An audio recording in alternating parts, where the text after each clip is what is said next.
RTL Matin. On parle. Tom, chaque matin vous scrutez la presse et les réseaux sociaux et vous nous parlez aujourd'hui d'une toute petite commune de France, visible dans le monde entier. Oui, et qui est en passe de réaliser un défi inédit. Nous sommes à la Landchal, dans le Maine-et-Loire. 122 habitants.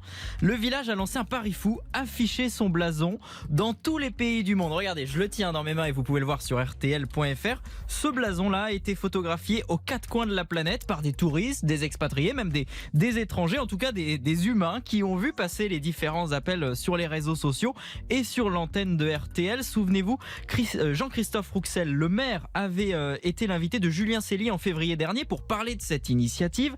Et depuis, grâce aux bouche à oreille, eh bien, ça a pris de l'ampleur. Je lui ai passé un petit coup de fil hier, il en est ravi. Les amis de mes amis sont mes amis. En fait, 95% des personnes qui m'ont envoyé des photos, je les connais pas.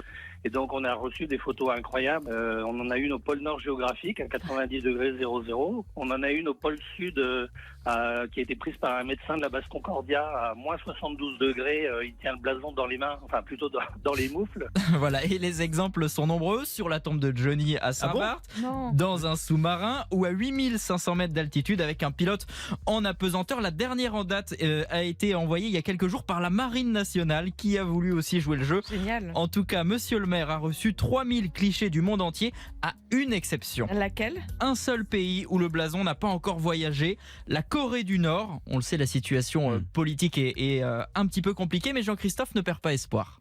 C'est un peu compliqué puisque les frontières sont bien fermées. On va tenter d'approcher l'ambassadeur de Corée du Nord en France, puisque si on avait l'option de faire une photo dans son ambassade à Paris, juridiquement parlant, c'est considéré comme un territoire.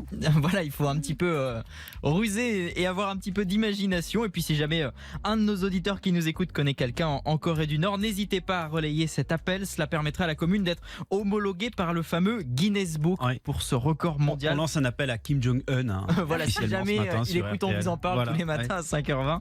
Voilà, en tout cas, ça pourrait être un record mondial car ça n'est jamais arrivé. Voilà, ce serait le blason le plus diffusé dans le monde. Figurez-vous que la Landchal, qui est quand même la commune la moins peuplée du Maine-et-Loire, est devenue la commune la plus performante de France sur Instagram. Génial. C'est assez insolite. Je souligne aussi que monsieur le maire a un petit rêve, mais là aussi, pas simple d'y arriver. C'est dans l'ISS. C'est le seul endroit où le blason n'a pas été encore pris en photo. Comme cadeau de Noël, ce serait incroyable. Voilà Marina, Jérôme, je ne sais pas si vous avez prévu pour Noël d'aller dans l'espace, mais faites plaisir à Jean-Christophe. Renault Espace peut-être, mais pas plus loin.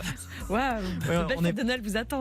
On n'est pas tout à fait dans le même univers. Alors si vous voulez envoyer vos photos, il suffit de télécharger le blason de la Landchal sur internet et puis vous l'imprimez. Vous pouvez même l'afficher directement sur votre smartphone. Voilà, simplement c'est la petite attention. Il y a une carte mondiale en tout cas qui est disponible. Je vais vous la mettre sur le groupe RTL Petit Matin et nous on va faire notre photo puisque j'ai le blason. Voilà Tom, remontrez le blason à la caméra sur RTL.fr. On va faire une petite photo avec le blason, avec toute l'équipe et on va vous le mettre sur le groupe Facebook RTL Petit Matin. Très bonne initiative, on embrasse les habitants de la Landchal dans le Maine-et-Loire. Merci Tom.